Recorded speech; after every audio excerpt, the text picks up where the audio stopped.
Welcome to another episode of Grade Pending. I'm your host as always, Paulie the Bull, no relation to Gravano. Typically on Grade Pending we do movies and shows, but today we're gonna switch it up a little bit. We're doing music, all right? We're gonna add music into the repertoire. So right now we're doing Nas's King's Disease 2, the follow-up to last year's release, King's Disease. Got some first timers to the network too. I'm happy to have them here. Got the homie Rasheen, got the homie Greg. You know what I mean? And we go, like we always do on Grade Pending. Awesome, which is the top of the top, the cream of the crop, the best of the best. We got Dope, which is very good, not perfect, not the bestest, but hey, it's a good show, good piece of entertainment. We got Meh, which basically is all right, or watched it once, not trying to watch it no more. And then we got Straight Trash. I'm never watching it again. It was hot garbage. Get this out my face. Why did I spend money on this? However you feel about it. All right. We're gonna do the individual reviews first. Talk about what we like, what we didn't like. Maybe favorite tracks, things like that. Then we'll come back, discuss a little bit more after that. All right. Well, okay. So basically, to me, the album was definitely a breath of fresh air. Definitely to me better than the first one. If I had to go favorite track right now, it changes. I know it's only been out about 3 days, but there's been a different track every day that gets repeated 60 times in a row. So I think that's the sign of a good album, where you every day you find something that's different and that you like. So to me, I feel like starting off with the first track, I think the pressure was just like, first of all, the way Hit Boys changes his beats in the middle of the song, I think is dope. And it always just like flows into the next beat like effortlessly for the most part. And to me, I think he switched up his flow a little bit in Rare, where he kind of sounds like the younger generation. And the way he flowed on that track and did it almost better than them. You know what I'm saying? And then you had the laid back tracks. I think this album was a lot more soulful than I remember him being. I think him and Hit Boy had this connection that they got the formula. I want to say that. I'm not too sure about how you felt about him and Hit Boy having, but then we got Eminem doing 1,000 bars, which at first I was just kind of like, it's classic Eminem. But at the same time, it's like sometimes you don't got to do that every time you rap, and we know you nice. Just give us some simple stuff, you know what I'm saying? Like, I don't know if he be trying to out-rap the person he on the track with, but like, don't get me wrong, the rap was dope, but sometimes just tune it back. You ain't need all of that. But definitely nostalgia when we got to Nobody, because me wholeheartedly thought I was going to hear some If I Ruled the World type of track. I never in my mind thought that Lauren, seeing her name, was going to be rapping. So I was just like, it didn't even dawn on me to the second verse. I'm like, hold up, Lauren going to rap? Like, I'm on my way hype, like, oh, snap. Because then when she came in, the way my truck was moving, because I was on my way to work, and I just got a little hype. I ain't going to indict myself, but I was floating over that, man. But then even the track with Charlie Wilson, they have a connection, too, they seem to can't get it wrong. I mean, to me, there's no skippable tracks. I'm not sure if you want to call it classic just yet, but I mean, every track has gems in it. Every track has a little bit of soul. I think Nas is getting better with time, and I think him linking up with Hit Boy was one of the best things to happen to his career. My grade, awesome. I had to give it awesome. I mean, I would be doing a disservice if I said anything else, because I love the album wholeheartedly. So off the back, I didn't listen because it was Nas. I listened because I love music. So I looked at it as a whole different perspective. I didn't just say, hey, this is a Nas album. I'm going into listening for a Nas album.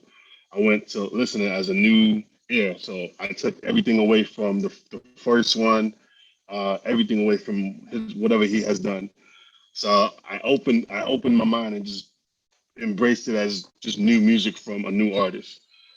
Because him and Hit Boy, like I said, the first album I was like it was good, but it wasn't like it was hard. It wasn't hard as it's supposed to be because I was expecting Hit Boy to make Nas jump up to a higher level. So that's why I was like, I'm gonna just go breath of fresh air, listen to how it sounds, and then pay no attention to it, but listen to it, like embrace it, as in like just pull it in more. So the first thing, as soon as I put the intro on, I was just like, wow, this is gonna be good. It's like when you watch movie credits and you see all the trailers coming and everything like that. I was like, all right, that movie's gonna be good. So as soon as that came in, I was just like, yo, this is it. I was so happy about just the first, even the first line that he came off with. I was just like, okay, this is gonna be serious. And going to all the other album, all the songs, I was like, yo, this is like grown man music, you know? It still had a young feeling, but it was just like, yo, I, I can relate to everything that he's saying. Uh, my favorite track is Brunch on Sundays because it's just like boom.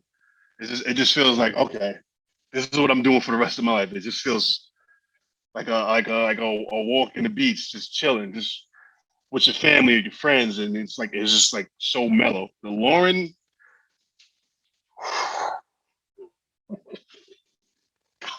I felt like I was about to cry. I was like, yo, this is hip hop.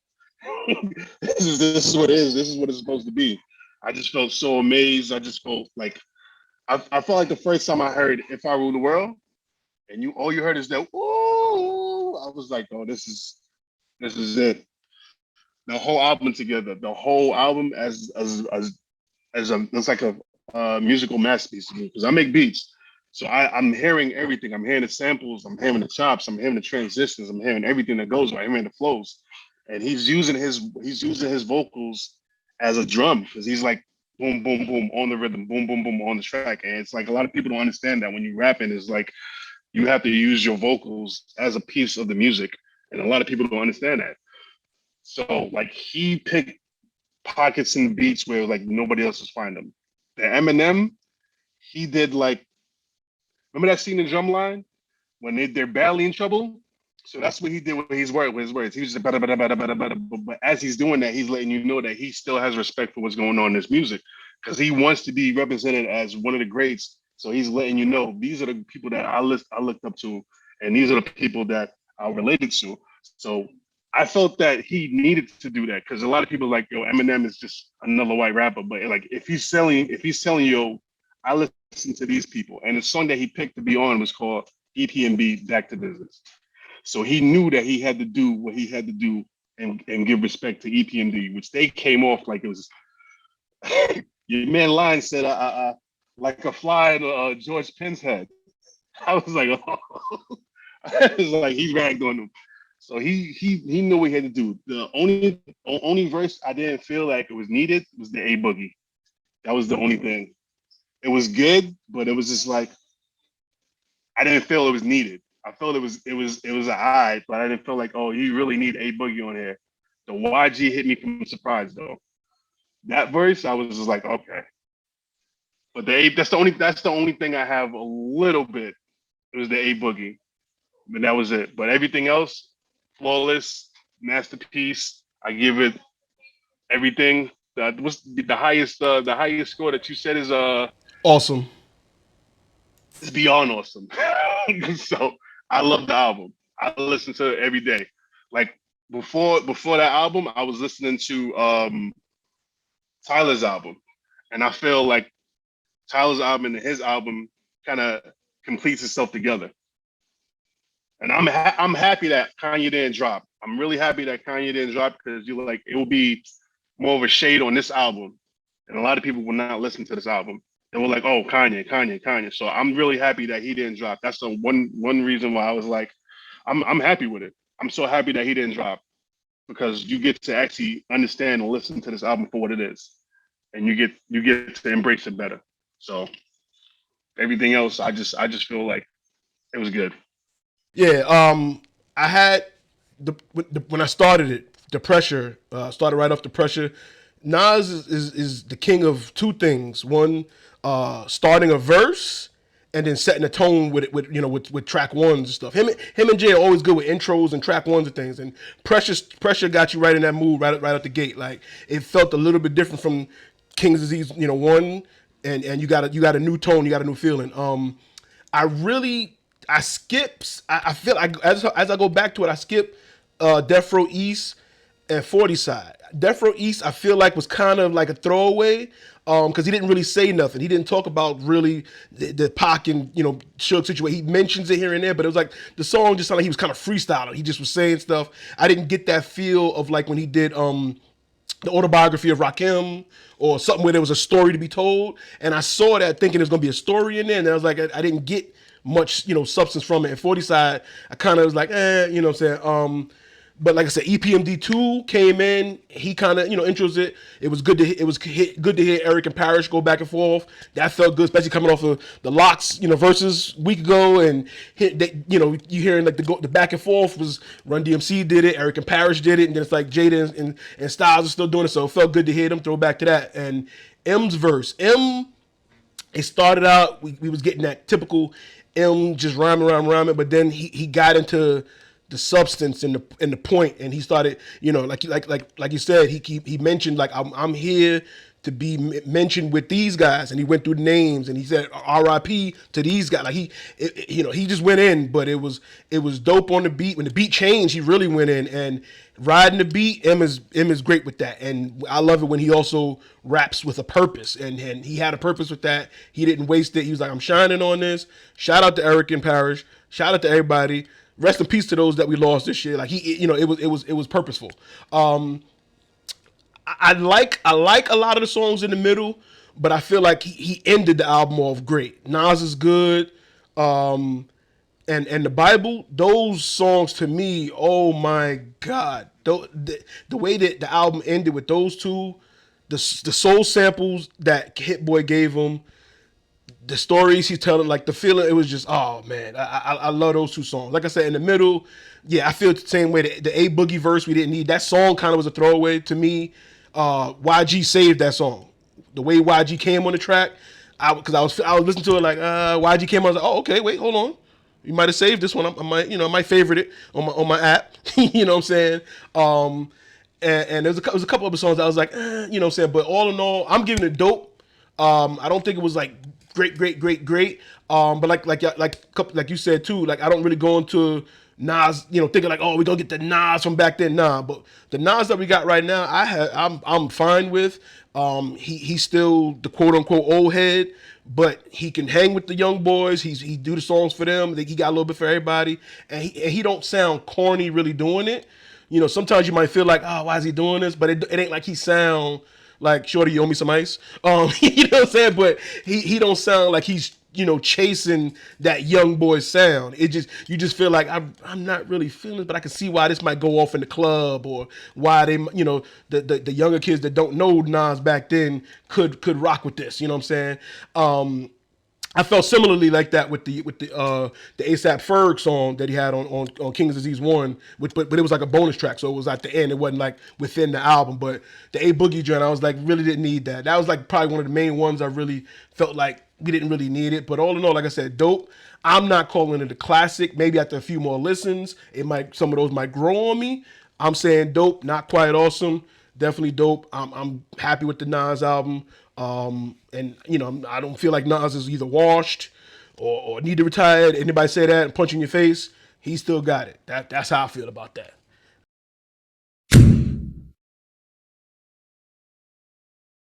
Oh, and I forgot to mention too, Lauren, obviously that was dope hearing her. She had some things on her chest that she had to get off, and she let the world know, say something. Like, yeah, I'll be late sometime, but I'm out here saving souls. And then he's like, all right, I'm sorry, Miss Hill. I'm sorry, Miss Hill. Like, you know what I'm saying? So she definitely came off. Yeah. She said she was late, but she's always on time with that verse. Listen, man. That was only thing that could have made that crazier is if Nas would have got Andre 3000 on it too. Like, if you that's the if you would have got that done, that's like that's the like Holy Trinity right Sasquatch and the Loch Ness monster, you know what I'm saying? Like at the same time, like aliens and you know what I'm saying, like the missing link. Like if you could get them together, like that'd have been great. But like I said, I'm not mad at the album at all. It's in rotation. Like I said, I got to skip two or three skips maybe, but for the most part, I like Hit Boy and Nas together. Yeah, I like it's perfect. It makes nothing but sense because like everybody just keep on talking about how he doesn't know how to pick beats. Yes. So like with him and the Hit Boy, it's like a match made in heaven. Like his first album, it was multiple producers on there, so he got multiple producers all over. Like this feels like Michael Jackson and Michael Jackson's Quincy Jones. Quincy Jones. Michael and Quincy. Mike and Quincy, yeah. Because it was like, yo, when you get into like when I work with people and I'm like, yo, I want to work with you and do a whole like let me do an EP. He's like, no, I got my boys doing other stuff. It's not gonna sound as a full album, it's gonna sound like a mixtape. That's what a lot of people don't understand. Like you get a lot of producers on your song, it doesn't sound like a full album because everybody's giving you a different feel. And if you don't know how to pick the feel out correctly, you're gonna lose the whole thing as an album. It's just gonna be like a bunch of songs on a CD. Which that's why you never get a classic. But if you're a person that you can understand music and understand beats, then you're gonna be your album's gonna be good. Your album's gonna be good. That's the great thing about Hit Boy too, because he makes his beats according to the person that he's making the beat for. If you listen to how he does with Benny the Butcher and everybody else, the Griselda, his beats for them are their caliber beats. It's not the same type of beat. With his so skill on it. if him and Nas would have got together 5 years ago when they were trying to get together, we'd have had about 4 or 5. Exactly. But Hit Boy has grown too because he came a long way since Niggas in Paris, where he had a lot of that bing bing bing bing, like that pinging sound. He's more into the percussion now with the harder beat now, and because he samples. He has a range now. It doesn't all sound the same. Unless you hear that Hit Boy, tag in the beginning, you be like, oh, he made that? Like, you know what I'm saying? Before you could be like, Hit Boy. Like now you like, who made that? You know what I'm saying? So he's grown. I think he's grown. That's good as a producer. Yeah. You have a lot of range. And he can make rap songs, pop songs, R&B. Like he can meet up with multiple people because he has that range. It's not just give me that Niggas in Paris beat. Like, slow it down a little bit. Let me rap on a slower version of it, or flip it. Give me the percussions on the hook instead of the. You know what I'm saying? It's like, oh no, I'm getting a whole new beat. He's constructing it from scratch. Like I like Hit Boy. Who's that? And if for people, have you guys listened to his album, Hit Story? Yes. I love that album. Yes. I love that album. His first one with the old school caddy on there? Yeah, old school caddy. I'm gonna get mine to the like I was bumping that people was listening to me like, yo, what are you playing? I was like, Hit Story. You heard that, Greg? You listened to that? I was like, what? I haven't heard it. Check Hit Story. It's a good album. He giving you his little autobiography, talking about some stuff he went through his life, but like I said, it's his older sound, so you're gonna hear the Niggas in Paris sound a little bit, about 3-4 tracks. But he's grown. He's grown since then, and he's not a bad rapper either. Like he's a decent rapper. He came off on that verse. Yeah, he came off on that verse. I was listening to that. I was like, he had a song like the Jay-Z interview or something like that, and he's talking about he's not a bad, like I don't want to say he's great, like, but he's a pretty, when they talk about rapper producers and all that, he's a pretty good rapper. Yeah, he's up there. And I don't think he's done much more. Yeah, but like I said, that was a while ago, so I don't know. He might have got better. You know what I'm saying? But beat wise, his production stepped up. His production is definitely stepped up. It sounds like he got better. That song with him and Nas on the album, yeah, it sounds like he got better. That's true. I forgot about that. His craftsmanship with his pen. On the soundtrack for Judas and the Black Oh Messiah. yeah. Mm-hmm. Yeah, Mm-hmm. that's where the EPMD Back in Business 1 was on there. Mm-hmm. Yeah, exactly. Yep. Yeah. Mm-hmm. Yep. Yeah. Mm-hmm. When the first time I heard that, I thought they're gonna be on that. They're gonna be on that. So I was just like, okay, EPMD. I was like, oh, okay. But I seen this one, they're actually on it. I was like, Right. thank you. I was like, thank you. And that scared me at first because I thought King's Disease 2 was gonna be like the leftovers from King's Disease 1, and I seen like there's a remix on it, and then I thought I was like, okay, they just use, because that's a lot of artists did last year. They was making deluxe editions, but it was just like, oh, these are the songs that didn't make the first cut, so we just gonna sell them again because we can do it for the streaming era, you know what I'm saying? And then I was like, okay, we can do. It sounded like, you know, they mentioned some things for this year, so it did sound like it was recorded this year. So I feel the reason why last year albums was different because you can't perform those music. You can't perform it. So like a lot of these rappers did not do albums because they can't perform. That's where they make their money. Right. That's why J. Cole was like, I'm gonna do it as soon as the pandemic is over. And everybody started. The Migos started doing it. Everybody started doing it as soon as it's over because it makes sure they can get their money. And he called it the off season. So it's like, all right, while we off, I'm not gonna give you my typical story driven album or focus theme. I'm just gonna rap on, let y'all niggas know I can still rap. Like, you know, I can still rap with y'all. And that's kind of what Tyler did, because Tyler's album is like a Gangsta Grills mixtape. You know what I'm saying? He's usually more like popish, you know, sing songy a little bit with his, and he rap every now and then. This one he was like, I'm rapping. I remind you, I can rap too. Yeah, if you listen to that album without listening to the what you call it in the background, the Gangsta Grills, the DJ drama. Yeah, DJ drama. if you can like fully listen to it without doing that, it sounds like one of his first albums. The first early ones, yeah. That's what I said. He had to like remind people that he did rap first. You know what I'm saying? Now I seen a clip on Joe Budden podcast, and they all agreed that Tyler raps better than J. Cole. Would y'all agree with that?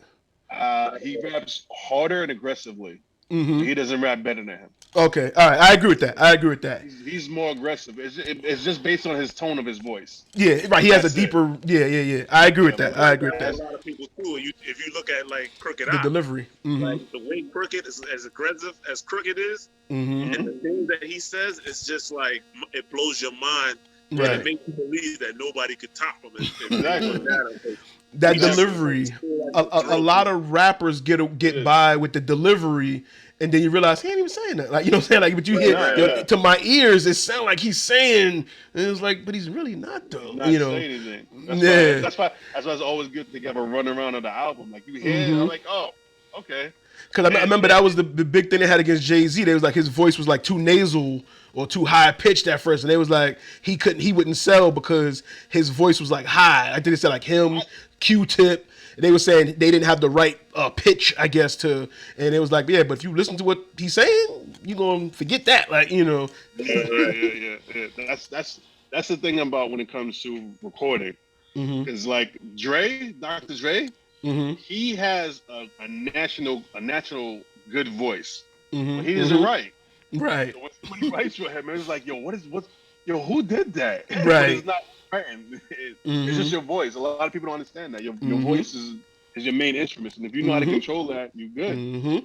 And that's something Kendrick is good at, because even though he has that higher voice, but he knows how to tweak it. He has the different pitch to make like it sounds like a conversation, and it's just him. You know what I'm saying? He's good at giving you, you know, like it's him talking, and then it's him thinking. Yeah, you know, he to his own self. Right, he's like his self-conscious and his self. Yeah. Like, it's like two different people on this track. Like, wait, you know, he's good at that. Like, was it the swimming pool joint where he was like, he had a drunk voice and then he had his sober. You know, it was like, okay, you know, and he's because he's not like the best rapper, but he's good at making songs and that structure of using his voice and using the jazz instrumentation and stuff. I was just talking to my friend about that. I was just talking to my boy about that. I told him J-Rock to me is better than Kendrick. But J-Rock has the same tone. You can't listen to that over and over and over. I agree with that. Like that's the only reason why everybody can go to Kendrick more. J-Rock has gems. He has some. He slapped him on that Money Street. The Money Street, yeah. I was like, yo, who's this? Yeah, now J-Rock is underappreciated. That whole camp is ridiculous. We missed him. Yeah, we missing them. Like, I miss him a lot. I was mad they was counting down they counted down the Isaiah Rashad album, and I'm like, Isaiah's That's a good album, cool. though. It is, album. but I was like, the promotion and the countdown. I'm thinking it was like something's coming to TD. I'm like, Kendrick, like I'm like, you know what I'm saying? Don't hype it up for Isaiah Rashad. Like before Isaiah get the countdown, J Rock should get a countdown, or Cute Schoolboy, or Ken. I'm like, Isaiah, don't do that for him. Don't you got people hype right now? We expecting. That was marketing 101. Like they somebody else. because they got our attention. We was all like, oh, can you come in? Oh, it was just like, oh, it's Isaiah. Cool, but I listened to it, but I wanted the other guy. You know what I'm saying? Production on that was good too. Nah, it definitely was though. Like I said, it was. It was just that. Album was really good. Yeah. What else are we looking forward to? Anything? I mean, like Rob, we spoke about Kanye. Kanye, that's it. That's what I'm waiting for right now. Kanye album. That's it. Greg, what you looking forward to?